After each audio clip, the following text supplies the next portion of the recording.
జై శ్రీమన్నారాయణ. ఆండాళ్ దివ్య తిరువడిగళే శరణం. ఇవాళ గోదా గోపికలు స్వామి దగ్గరికి వచ్చారు.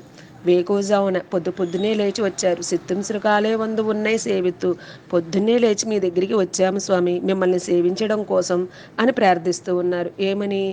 గోదా గోపికలు ప్రార్థన చేస్తున్నారు. మేము మీకు కైంకర్యం చేయాలని కోరికతో ఉన్నాం స్వామి. అనేక రకాల కైంకర్యం చేయాలి. వాచా కైంకర్యం చేయాలి, మానసిక కైంకర్యం చేయాలి, కాయిక కైంకర్యం చేయాలి. ఇట్లా అనేక రకాల కైంకర్యం చేయాలి స్వామి. ఎలా?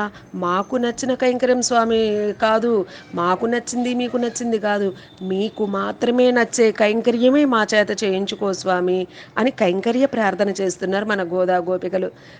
మీ పాదాలకు మంగళాశాసనం చేయడానికి వచ్చాము స్వామి అంటున్నారు.